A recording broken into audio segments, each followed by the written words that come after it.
नमस्कार, आप देख रहे हैं बिग फाइट लाइव और आपके साथ में विजेंद्र सोलंकी। पाकिस्तान के कब्जे वाले कश्मीर में सड़कों पर उबाल दिखाई दे रहा है, लोगों के अंदर गुस्सा दिखाई दे रहा है। यह गुस्सा है महंगाई के खिलाफ, यह गुस्सा है बिजली के संकट के खिलाफ और अपने अधिकारों के लिए हजारों लोग सड़कों पर हैं। सस्ती बिजली, सस्ता आटा, बेहतर राजनीतिक अधिकार और जवाबदेही शासन की मांग अब आंदोलन का रूप ले चुकी है। ज्वाइंट अवामी एक्शन कमेटी ने पाकिस्तान सरकार को 21 जुलाई तक का अल्टीमेटम दिया, चेतावनी दी है कि अगर मांगे नहीं मानी गई तो 22 जुलाई से मुजफ्फराबाद लॉन्ग मार्च फिर शुरू होगा। दूसरी तरफ पाकिस्तान पर दमन के गंभीर आरोप लग रहे हैं। प्रदर्शनकारियों का दावा है कि सुरक्षा बलों की कार्रवाई में कई लोगों की जान जा चुकी है, जिसके बाद पाकिस्तान और उसकी सेना के खिलाफ गुस्सा और ज्यादा बढ़ गया। उधर भारत ने भी पाकिस्तान को घेरा है।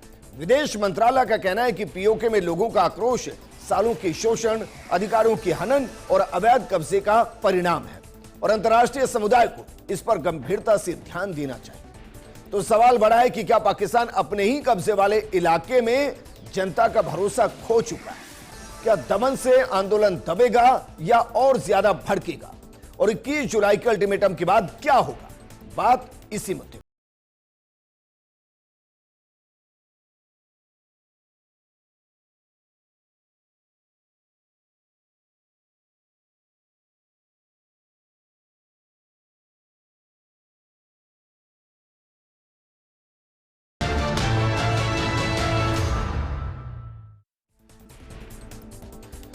इस मुद्दे पर बातचीत के लिए हमारे साथ मौजूद हैं पूर्व राजनयिक गौरीशंकर गुप्ता जी, साथ में हमारे साथ मौजूद हैं वरिष्ठ पत्रकार महेश शर्मा जी। गौरीशंकर जी, शुरुआत आपके साथ। क्या वाकई में वक्त आ गया है कि पाकिस्तान एक बार फिर से विभाजित होने के लिए तैयार हो चुका है? आप सोचिए, एक तरफ बलूचिस्तान है जो आजाद बलूचिस्तान की घोषणा कर चुका है और दूसरी तरफ वो पीओके है जिसमें उबाल अपने चरम पर है। नमस्कार विजेंद्र जी, हमारे को पैनलिस्ट को भी हमारा नमस्कार। नमस्कार सर। देखिए, पाकिस्तान की स्थिति बहुत ही नाजुक बन चुकी है। पाकिस्तान जो अपना पूरा का पूरा बजट है वो सेना में लगाता है या आतंकवादी एक्टिविटीज में लगाता है और इसकी वजह से उनका जो विकास का कार्यक्रम है वो कहीं भी सफलतापूर्वक आगे नहीं चल रहा है। आप देखिए, आपने अभी बताया कि बलूचिस्तान में बहुत बड़ी समस्या है। बलूचिस्तान उनका 40% टेरिटरी है और ज़्यादातर मिनरल्स वहाँ पे अवेलेबल हैं। बिल्कुल सर। लेकिन उनके जो विकास के लिए पाकिस्तान सरकार कुछ भी कार्य नहीं कर रही है और इसकी वजह से वहाँ पे बहुत बड़ा असंतोष है और उन्होंने तो अपने आज़ादी की पहले ही घोषणा कर चुके हैं। उन्होंने अपना नेशनल फ्लैग बना लिया है, नेशनल एंथम बना लिया है, करेंसी जारी कर दी है और क्लेम कर रहे हैं कि करीब करीब 80% बलूचिस्तान उनके कब्जे में है। और दूसरी तरफ जो पीओके है ये ऑफिशियली तो भारत का हिस्सा है लेकिन इनके अनधिकृत कब्जे में है और यहाँ पे अभी आप देखिए पिछले 1 साल से कई बार आंदोलन हुए हैं। सरकार जो है वहाँ पे बिजली नहीं दे पा रही है, यहाँ तक कि आटा भी खाने के लिए सही प्राइस के ऊपर वहाँ नहीं मिल पा रहा है और उनकी डिमांड बेसिकली यही है कि हमारी जो है जो बेसिक सुविधाएं हैं वो सरकार मुहैया करवाए और उन सुविधाओं को अच्छी प्राइस पे, ठीक प्राइस के ऊपर उनको मिल सके। सरकार वो भी कार्य नहीं कर पा रही है, उल्टे उनके ऊपर आर्मी का और फायरिंग का कार्य चालू है। लेकिन गौरीशंकर जी, मैं इसको दूसरे नजरिए से आपको समझना चाहूंगा सर, क्योंकि पीओके दरअसल इस पर पाकिस्तान का कब्जा है, वो कब्जाधारी है। अब भारत सरकार को अपना जमीन, अपने आवाम, अपने लोग उस कब्जे से कभी तो छुड़ाने ही है सर। कब तक ये देखते रहेंगे कि जिसने कब्जा किया हुआ है वो मार रहे हैं, वो गोलियां मार रहे हैं, वो उनको तरसा रहे हैं? हम तो ये मानते हैं ना कि वो भारतीय हैं।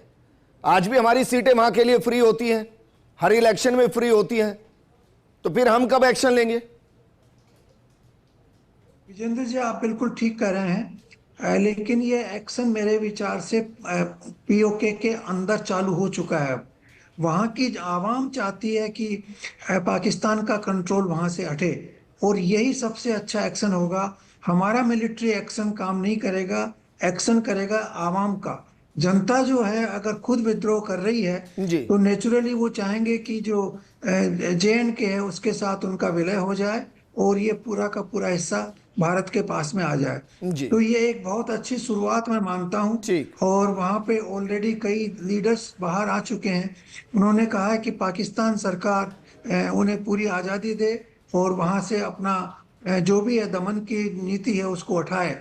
अब दूसरा हिस्सा उनका ये होगा कि हमारे को JNK के साथ फॉर्मली विलय करने दिया जाए और हम भारत का हिस्सा बने। तो ये एक इंटरनल प्रोसेस ज्यादा अच्छा रहेगा बजाय भारत की तरफ से हस्तक्षेप करके और जी आक्रमण करके उसको मिलाने सर, से, मुझे लगता नहीं है क्योंकि जब तक उससे ज्यादा पाकिस्तान होगा विद्रोह राजी राजी पैदा ये हो सब सकता करने देगा। मुझे तो असंभव लगता है, आपकी सेना को वहां चढ़ना ही पड़ेगा सर।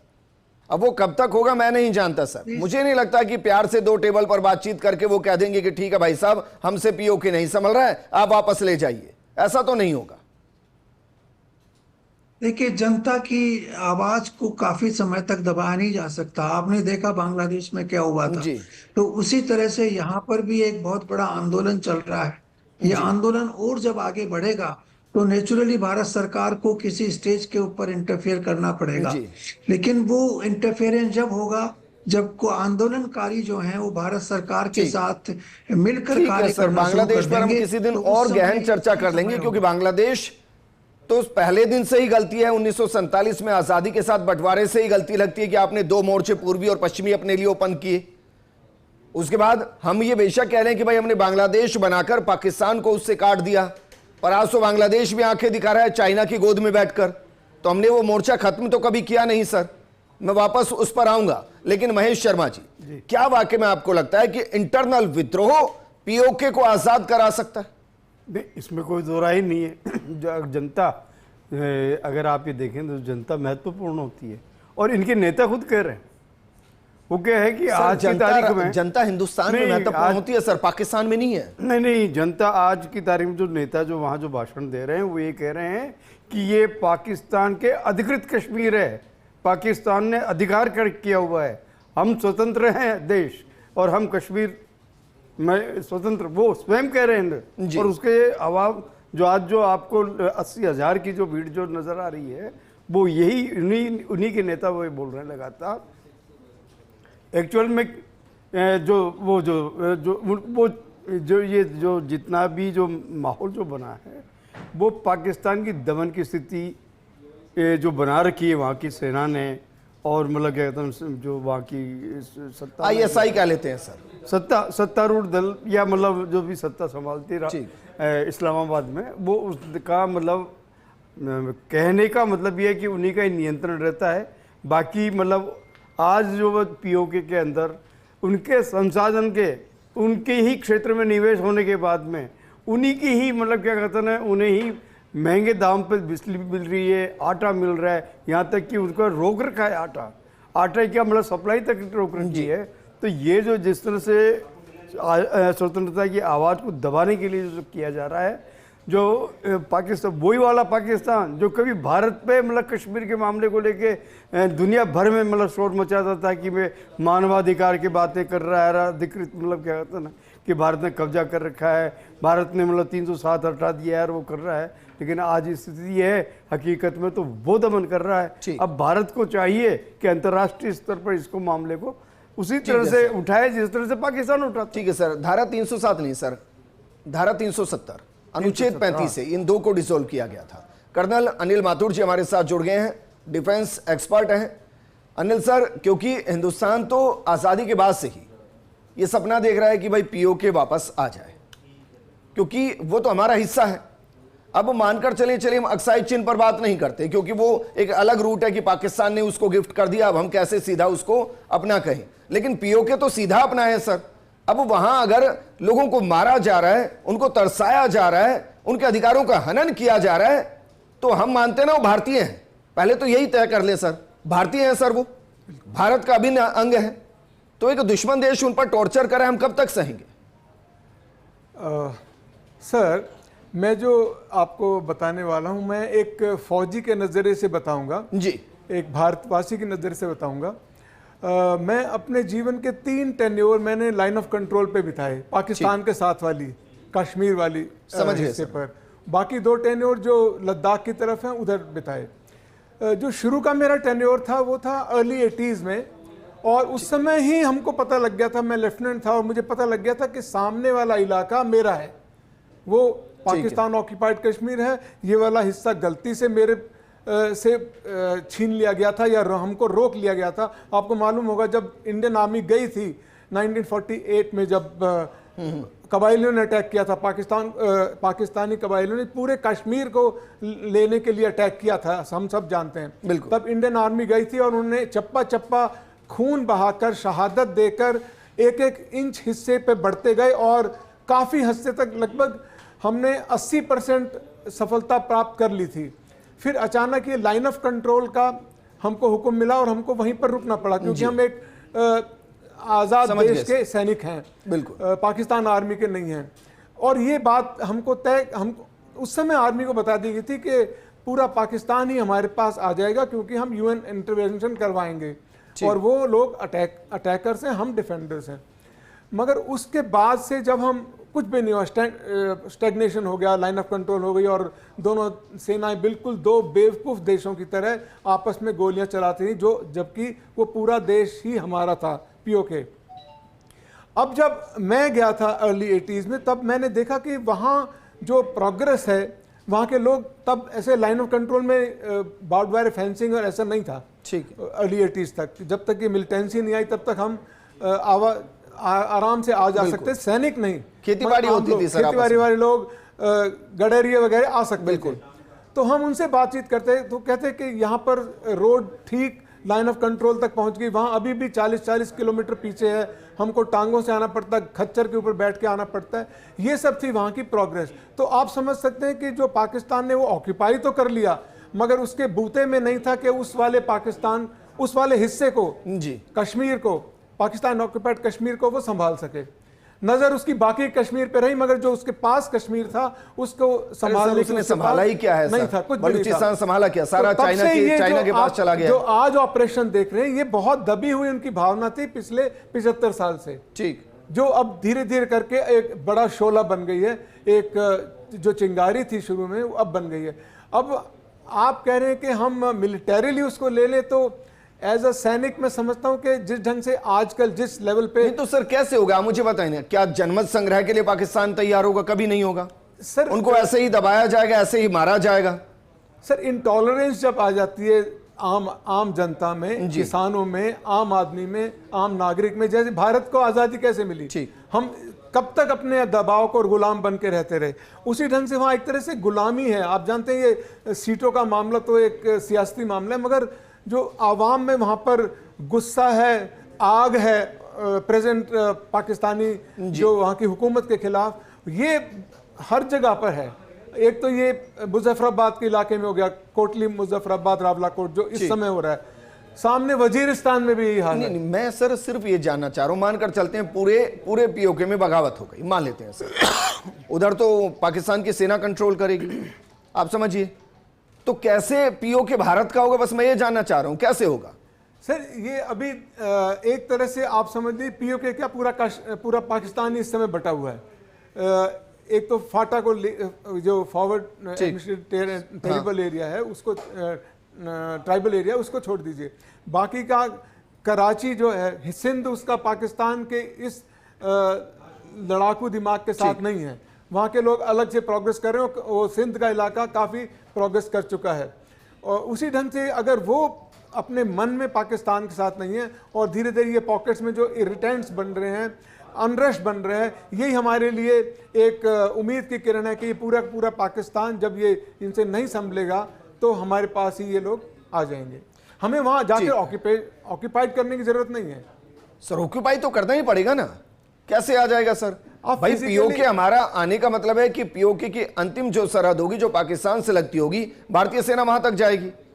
जो एलओसी आज हमारी है वो एलओसी आगे बढ़ जाएगी, तभी तो हमारा होगा ना सर। सर मिलिटरीली जो मैं अपने एक सैनिक के तौर पे सोचता हूं कि अगर हमारे पास ना इस समय इतनी फौज नहीं है कि हम पूरा पाकिस्तान एक इंच के लिए लड़ना पड़ता है, ठीक है, अगर आज मेरे पास, ठीक है, गौरी शंकर गुप्ता जी, तो सर इतिहास में बस हम इतना ही पढ़ें और वर्तमान में इतना ही पढ़ें और भविष्य के लिए भी इतना ही पढ़ें कि भाई POK है वो, बस इतना ही पढ़ना है? देखिए, ऐसा है कि हमने बहुत बड़ी गलती 48 में कर दी जब यूएन में चले गए थे। उस समय ये पूरा का पूरा पीओके हमारा कुछ दिनों के वार के बाद आराम से बन सकता था और उसमें लीगल एक्सेंटिटी भी पूरी की पूरी थी हमारे पीछे। लेकिन वो गलती हो गई और वो गलती अब 70 साल 75 साल आगे बढ़ चुकी है। तो उसको रिवर्स करना फौज की तरीके से या बल प्रयोग से गौरी शंकर इतना जी, आसान इसमें नहीं तो कई होगा। बार कई ये तरीके होगा की संभव गलतियां हुई हैं जब वहाँ सर। पे लाल बहादुर शास्त्री जी का दौर याद कीजिए, उन्होंने तो कहा था कि हम कराची में सुबह जाकर खाना खा लेंगे, इतनी पावर के साथ थे हम लोग। फिर क्या हुआ सर? इंदिरा गांधी जी को कहते हैं भाई बांग्लादेश बना दिया, 95,000 नियाजी और सारे सैनिक हमने कैद कर लिए, तब भी ले सकते थे, तब भी नहीं लिया हमने, क्या हुआ सर? ये सब इतिहास की गलतियां हैं जो हमारे उस समय के लीडर्स ने जो भी सोच के किया है, उसका जो खामियाजा है वो अब पूरे देश को भरना पड़ रहा है। लेकिन अभी हमें थोड़ा इंतजार करना पड़ेगा। मेरे को लग रहा है कि वहाँ का आंदोलन और उग्र होगा और इतना उग्र होगा कि वो अपने आप भारत के पास पहुंचेंगे कि हमें मदद दीजिए। उस समय हमें वहां जाना उपयुक्त होगा। हम अपनी पहल पे नहीं, उनकी रिक्वेस्ट पे वहां जाएंगे तो हमारे लिए बहुत अच्छा नहीं रहेगा। सर, रिक्वेस्ट पे यही भी हम मेरा कैसे मानना जा है। सकते हैं? मैं जानना ही चाह रहा हूं सिर्फ, भारतीय सेना क्या वाकई में पीओके के अंदर एंट्री कर सकती है उनके कहने पर कि भाई हमें प्रोटेक्ट करने आइए? बिल्कुल, अगर उनकी आवाम पूरे दम के साथ हमें सर ये तो बुलाती है, पाकिस्तान से तो जंग फिर हुई ना भारतीय सीधी, सेना वहां आप ये कह रहे हैं एंट्री हम कर जंग में पाए। जाएंगे?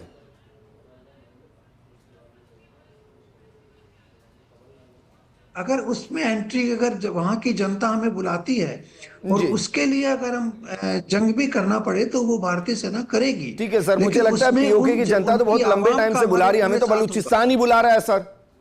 बलूचिस्तान ही कह रहा है कि भारत हमारी मदद कीजिए।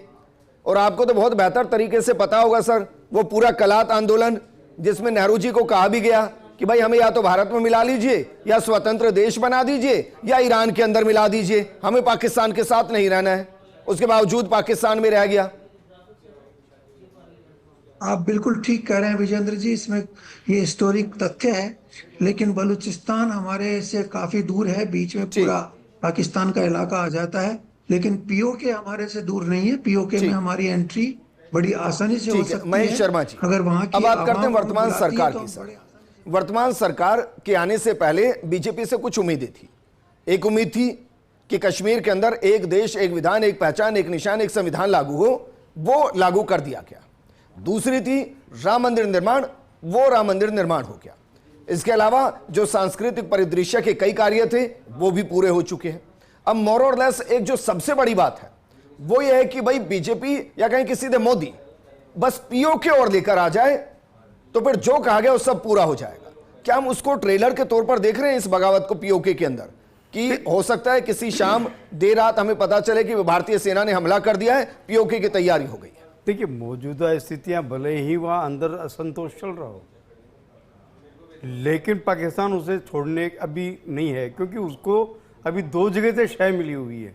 एक तो ट्रंप का जो वहाँ के सेना मतलब जो है मुख्य मुनीर और सरकार को लेकर के साथ चल रहा है जी, और दूसरा ये चाइना उनको ट्रंप सपोर्ट तो कर सर रहा है। व्यापारी है, मुझे लगता है मुनीर है, चाइना का वो निवेश इसलिए साथ लेकर चल रहा है क्योंकि आप मुझसे ज्यादा बेहतर समझते होंगे, ट्रंप का जो बेटा है उसका बिटकॉइन में एक बड़ा व्यापार है, उसमें मुनीर ने उसकी पूरी हेल्प किया पाकिस्तान के अंदर एस्टेब्लिशमेंट में, इसलिए वो मुनीर के राग अलापता है। हाँ, तो उसका व्यापार खत्म, उसका पाकिस्तान से मतलब खत्म। उससे ये कह रहा हूँ अब इंटरनेशनल लेवल पे जो आपका जो स्टेटस जो पूरा वर्ल्ड में जो चल रहा है, किस तरह से यूरोप व्यस्त है अपने युद्ध में ठीक, रशिया से, और इस तरह से अमेरिका ईरान से उलझा हुआ है, ठीक, और इजराइल भी उलझा। आपके समर्थन में जितने भी देश हैं, चाहे वो रशिया हो, चाहे मतलब क्या कहते हैं अमेरिका हो या मतलब और दूसरे देश, वो सारे के सारे इस समय युद्ध में हैं। उनकी प्रायोरिटी अपने को बचाने की और दूसरे पे हमला करने की है। और हमारी स्थिति अभी ऐसा नहीं है कि हम इस तरह से अभी दो मोर्चे खोल लें एक साथ, क्योंकि चाइना का निवेश इसके लिए मैं थोड़ा सा इंटरेस्टिंग हूं सर, क्योंकि कर्नल अनिल माथुर जी मुझे लगता है बेहतर तरीके से समझा पाएंगे। सर, आज से 10 साल पहले तो शायद मैं कहने की स्थिति में था कि भाई हम इन मोर्चों पर काम करने के लिए एक साथ जंग के मैदान में उतरने के लिए तैयार नहीं है, लेकिन इन 10 सालों के अंदर जो मैं देख रहा हूं ना, उसको आप कनेक्ट कीजिए। चाइना ने क्या किया, स्ट्रिंग ऑफ पल्स हमारे अगेंस्ट क्रिएट की, चाहे उसमें बांग्लादेश के अंदर उसने जमीन और एयरपोर्ट लेना हो, श्रीलंका के अंदर लेना हो, या फिर पाकिस्तान के अंदर लेना हो। भारत ने क्या किया? सेशल्स, इंडोनेशिया, ऑस्ट्रेलिया, न्यूजीलैंड, इन सब के अंदर बाकायदा अपने बेस क्रिएट किए, और जिसे हम ऑपरेशन महासागर कह रहे हैं। इससे इतर चलिए सर, थिएटर कमांड्स, पूर्वी थिएटर कमांड, पश्चिमी theatre command, maritime theatre command, जिनको हम शायद अगले 1 या 2 महीने के अंदर एक्टिव होते हुए देखेंगे। क्या ये तैयारी नहीं है कि अगर हमें पीओके लेना पड़े और जब हमारे 2-3 मोर्चे खुले तो हम हर मोर्चे पर तैयार हों उनको उसी तरीके से जवाब देने के लिए? अनिल माथुर सर, मिलिटरीली आप अगर एक तरफा नजरिए से देखें कि भारतीय सेना तैयार, yes, we have moved quite a bit for last 20 years and especially last 10 years. बिल्कुल. We have really moved up and we are well prepared, but well prepared for how many fronts? इस समय आप जैसे देख रहे हैं कि जो जियोपॉलिटिकल सिनेरियो है और स्ट्रेटेजिक सिनेरियो है, वहाँ पर हम आइसोलेशन में मैं और पाकिस्तान आपस में मुठभेड़ की लड़ाई नहीं लड़ सकते हैं। ठीक। क्योंकि आप देखा इतना बड़ा रशिया यूक्रेन को जो सोच रहा था 4 दिन में खत्म कर दूंगा, आज 2.5 साल चल रहे हैं। यहाँ पर जो अमेरिका सोचता था कि मैं 3 दिन में ईरान का सिविलाइजेशन मिटा दूंगा, आज वो खुद आधा मिट चुका है।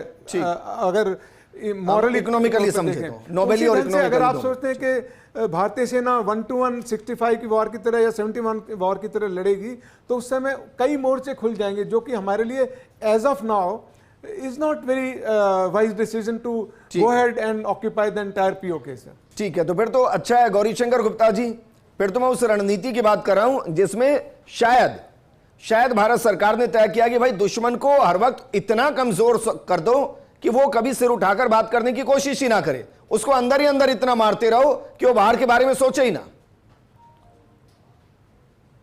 देखिए, युद्ध की ये सबसे बड़ी नीति यही है कि दुश्मन को अंदर से कमजोर करते रहो और वहां पे विद्रोह का वातावरण बनाते रहो, तो वो आपके पलड़े में अपने आप वो एरिया अपने पास पड़ जाएगा। ये आप जानते हैं, कौटिल्य ने भी यही कहा था। ये उसके कई नीतियों में से एक नीति का ये भी हिस्सा है। बिल्कुल सर। तो अगर पीओके में आंदोलन चलता रहा, वहां की समस्याएं बढ़ती रही, तो मेरा पूरा विश्वास है कि एक समय बहुत ज्यादा आगे नहीं, अगले कुछ महीनों में या कुछ 1-1.5 साल में ऐसा समय आ जाएगा जब पीओके वाले हमको खुद कहेंगे कि आप आके हमारा एडमिनिस्ट्रेशन संभालिए और हमें इकोनॉमिक मदद दीजिए, हम भी उतना ही डेवलपमेंट चाहते हैं जितना जम्मू एंड कश्मीर में हुआ है। ठीक। और वो सिचुएशन हमारे लिए बिल्कुल अनुकूल होगी। उस समय हम पीओके के अंदर एंटर कर सकेंगे और पूरा का पूरा विश्व समुदाय उसकी एक्चुअली कोई भी उसका विरोध नहीं कर पाएगा। तो हमें थोड़ा और इंतजार करना चाहिए, वहां का विद्रोह बढ़ता रहे और वहां की सिचुएशन और प्रतिकूल बनती रहे। पाकिस्तान की इकोनॉमिक सिचुएशन ठीक है सर, आपको सुनकर मुझे ऐसा लग रहा है कि जैसे इस वक्त पीओके का हर एक नागरिक भारतीय सैनिक होकर अपनी आजादी की जंग को आगे बढ़ा रहा है और उस लेवल तक लाना चाह रहा है जहां भारतीय सेना जाकर उनको संभाले और कहे कि अब आप रुक जाइए, अब संभालने के लिए हम आ गए हैं। शुक्रिया गौरीशंकर जी हमारे साथ जुड़ने के लिए, कर्नल अनिल माथुर जी और महेश शर्मा जी आपका भी बहुत शुक्रिया हमारे साथ जुड़ने के लिए। पीओके उबल रहा है और ये उफान जब चरम पर होगा तो पीओके आजाद होगा और इसी का इंतजार पीओके के लोग कर रहे हैं, इसी का इंतजार हिंदुस्तान कर रहा है। इस प्रोग्राम में फिलहाल इतना ही। नमस्कार।